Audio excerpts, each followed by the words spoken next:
So like you being dark skinned, you being in the NFL, you're seen as this really strong person. But who you've always felt inferior to is white men. But the only way that you can oppress someone and feel strong is by oppressing women, right? And specifically white women, because white women are still having that access to what you hold dear, right? They're still having access to being able to give you that loose hair child, still having access to being able to give you that light skinned baby, still having access to being able to give you proximity to whiteness.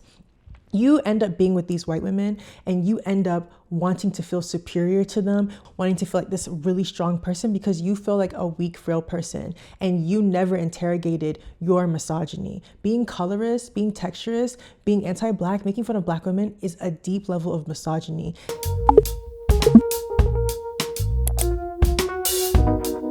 Sometimes it don't make no sense. Does it really have to? There is nothing I can say. Hi, welcome to Mayowa's World. Hi y'all, welcome to Mayowa's World. My name is Mayowa, and on my platform I talk about colorism, featureism, texturism, and anti-Blackness. Today we're going to be talking about Shannon Sharpe. So you guys know, for those who are an old YouTube watcher, you guys know I've been reading Shannon Sharpe for years. I read Shannon Sharpe about colorism. I read Shannon Sharpe about his texturism. I read Shannon Sharpe about his weird relationship with Black women. I read Shannon Sharpe about his weird relationship with his daughter. Shannon Sharpe is someone who you can tell has a lot of internalized anti-Blackness, and that internalizedness comes out on him having consistent beef with Black women. And it's so interesting to me the kind of men who are platformed and championed and how often they are battling so much anti-Blackness and have so much animosity and resentment towards Black women. I don't know what it is about a podcast mic that makes people want to gather and talk about Black women, but I don't know if it's emitting some kind of signal or something. I don't know what it is, but like something about as soon as these men hold the mic, it's like they just start to talk about how they don't like Black women. And I really believe that where Shannon Sharpe is today is deeply linked to the anti-Blackness that he shows towards the world, but really showed first towards himself. There was a 19-year-old adult worker who came forth and spoke about the sexual violence that she experienced from Shannon Sharpe. This 19-year-old girl, who is young enough to be his granddaughter, has settled out of court, and it is alleged that the amount is $23 million. And one of the things that got released was Shannon Sharpe doing race play, and essentially how he wanted her to participate in race play. So in this text message that got leaked between Gabrielle and Shannon, she says, "That's my daddy. I want you to put a big Black baby inside of me," and then continues to say, "You better crave it because you're going to be stuck with this for life after you put a big Black baby inside of me." I feel weird saying this to y'all, like saying this to my YouTube subscribers. I just want to let you know, I'm just reading what she said, because saying this on the mic is actually kind of wild. And if you guys know that with colorism, texturism, and anti-Blackness that you show towards women, the first victim is always going to be yourself. I often talk about the way texturism affects women, but something that we don't talk about enough is the ways in which some Black men are able to bypass confronting their texturism within by constantly having their hair cut short. Okay? A lot of people intentionally keep their hair short because they don't really want to confront the kinkiness of their hair. So like their hair is constantly short, and when it grows out, they're just like in kind of disgust of their hair and chasing to get it cut again. I just off of my own assumptions of the kind of person who writes a post like this, I am assuming Shannon Sharpe falls into that category of people. I feel like Shannon Sharpe's anti-Blackness has seeped into how he sees his closest people, including his family, to also now how he experiences the world. People don't realize that being deeply colorist, being deeply anti-Black, being deeply texturist affects how you interact with everybody. And that severeness is also shown by engaging in race play, because race play is enacting the racial violence that you're doing in your head, but now you're doing it romantically. It's like the real world, but you also want that in your bedroom. And like, I don't know if you guys remember Shannon Sharpe boasting about his daughter having a looser hair texture. This weekend was full of much needed daddy-daughter time. With all my accomplishment, being a father is top 2 and not the 2. Yes, my daughter's hair is real. Your boy did a good job. Stop playing. #girldad. texturism is just living in your head rent free. Just like you can't even get by without just like, oh, my daughter has good hair. I don't know if he realized this, but him boasting about his daughter having a looser hair texture is him fetishizing his daughter. Or let me at least say fetishizing his daughter's hair, because I don't want to make any accusations of things.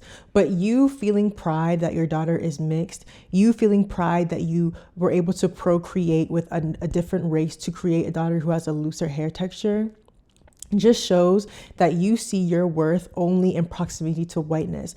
Like you saw you being with a white woman and creating this hair texture as something that is added to your life. It benefited you. Having a white desire benefited you. And like that is like so deeply, that's really deep in there. Like I don't really know what kind of hardwiring somebody would have to undo. And people were saying like, oh no, it was just him being proud of his daughter's natural hair. That's not what he was doing, especially because I recently found out that Shannon Sharpe actually has a dark-skinned daughter who I think he's posted maybe once, and maybe she's a private person, but his dark-skinned daughter is also a medical doctor. But when you see of Shannon Sharpe and the daughter who he shows around a lot or who shows up on Google, it is a lighter daughter who has a looser hair texture. For you to say like that you have pride, or for you to boast about your daughter having a looser hair texture, knowing you have a daughter who most likely has the same hair texture as you, is really nasty work. It just shows too how like even in family dynamics, the child who often has the most proximity to whiteness is always going to be the preferred one, is always going to be the one that people like more. And that him saying that was just evidence of that for me. Because I don't know if you guys remember, but the way he talked about his grandma, like she was this like super powerful woman who had to step up and do all these things. It's like you see dark-skinned people as unhuman, as like having to be superhuman to be able to be like a full person.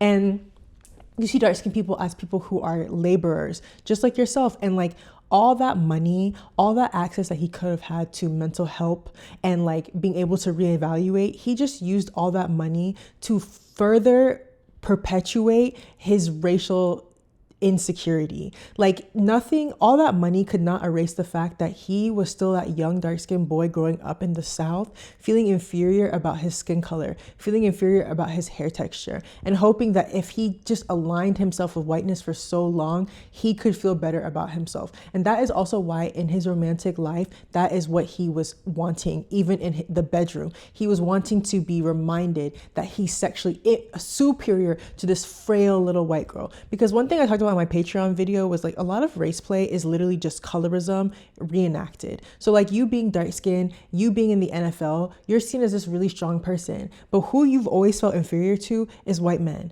But the only way that you can oppress someone and feel strong is by oppressing women, right? And specifically white women, because white women are still having that access to what you hold dear, right? They're still having access to being able to give you that loose hair child, still having access to being able to give you that light skinned baby, still having access to being able to give you proximity to whiteness.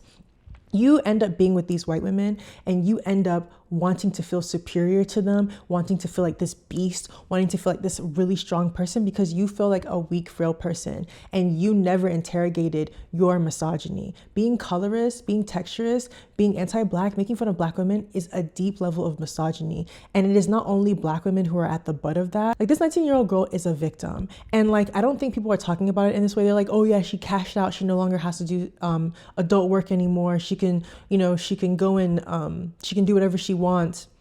She still had to experience harm by somebody who's old enough to be her grandfather. She still had to deal with violence from this man. So like that's not a win-win situation. Like I wouldn't want to be in a situation like that in the first place. So I really empathize with her. And I also can acknowledge that the way that white privilege has also helped her, because like of all of the people I know, I've never been able to know any Black woman who's been able to sue someone because of sexual violence, even though I know a lot of Black women who have experienced sexual violence. It's just a lot of times access to privilege within like a legal system. And she was very smart to be able to also have all these recordings and stuff and be believed and be able to dip out of adult work. So like that is amazing. But people kept referencing like, oh, Monique warned him not to date white women. Monique warned him not to date young girls. Better take your old ass and get somebody to love you. Damn, Mo. Now I'm looking right at y'all. Let me tell y'all what Shannon needs. Let me live my life. Let me tell you what my baby needs. He need him an old fat gal who can bake good cakes, make some smothered turkey wings, who gonna rub his feet at the nighttime, okay, and gonna have a sip of his cognac to make him feel better about himself when he come home at night. That's what Shannon needs. I don't want him to date anybody. Like, I feel like y'all are like, oh, if he dated a black woman, he wouldn't have lost his money. Why? So he could have harmed a black woman and not experienced the consequences? Like, I don't think he's good for anybody. I don't think he's good for a white woman. I don't think he's good for a black woman. I think he needs to literally sit down and reevaluate the severity of his anti-blackness and probably try to mitigate the harm that he has most likely put on his children because of his actions. Because these things are now coming to the forefront, but the people who are your closest have probably been seeing you move like this for a long time. And now Shannon Sharpe has been fired from working at ESPN. And like, it also just shows me that they only care when their money is involved. Like, one thing about it, he has said so many things that have been very problematic. And I have asked the question before, why don't y'all ever see anti-blackness or misogynoir or making fun of black women as a strong enough offense to like divest from? Because Shannon Sharpe has been making fun of black women for a very long time. And I feel like we're in a time right now where it is so socially acceptable to make fun of black women's hair to where like there's not much backlash or repercussions. Like, I don't understand why ESPN will allow someone like him to make anti-black comments on his show and actively make fun of black women's hair, and it doesn't affect the company or how they feel about him. These companies are owned by white men, and white men don't play around with white women. So like, him harming this white girl, like, they're like, no, we're cutting all ties. And it just shows you, because like I said, he has said so many disparaging things towards black women, but him harming a white woman publicly and it being out there is what is like seen as bad branding. And I just like, I'm not surprised by that. I'm just not surprised by that. But like, I've always hated age gap relationships. If you watch my channel for a while, you know I don't play around with age gap relationships at all. Like, these people are old enough to be your daddy and your granddaddy, and they're over here trying to prey on young people. Whatever happened to elders and just trying to be elder support? Like, you just wanting to believe in someone. So yeah, I've always thought it was like, just the age gap was disgusting. I've always felt like Shannon Sharpe felt like a 13-year-old boy trapped in a grown man's body, because a lot of the ways that he, like, even how you see him in laughing about black women. Evan's got to be careful. And I'm sure there's some things he wants to say. Right. But he ain't trying to mess up that check. Just like you. You don't defend black women. You know what I mean? There's a lot. I'm sure like Wrangler's about to call you. John Deere. Like, talking about black women, like, he's still like a child in his head, and he's just in a 50 or 60-year-old person's body. Like, even the level of like colorism, it just feels like it hasn't progressed since like the age of 13. Like, he feels like a 13-year-old boy, and like, him talking to young girls is only because those are probably the only people that can fall for believing him and like who he thinks he can, like, you know, get one up on. Like, it's a very predatory dynamic, and that is like probably what he likes. He probably likes that predatory dynamic. He likes, you know, anybody who likes race play and extremities and like me, black beast, you frail white women, you're gonna like the age as well. Like, you're gonna like these like really extreme age gap dynamics, because you want to feel strong, you want to feel very powerful, because deep inside you know you're not a strong or powerful person in here. So you need your world to remind you of your strength, because you don't really feel like you have strength in here.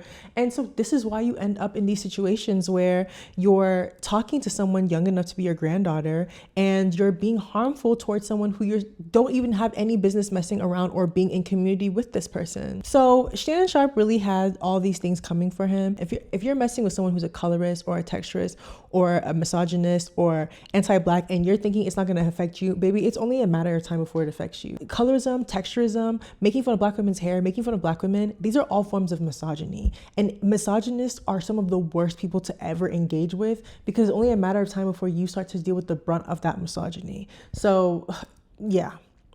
If you made it to the end, tell me what you like about my makeup. I was actually like going for a white look inspired by Makeup by Chelsea. So yes, thanks for watching. Have a great day. Bye.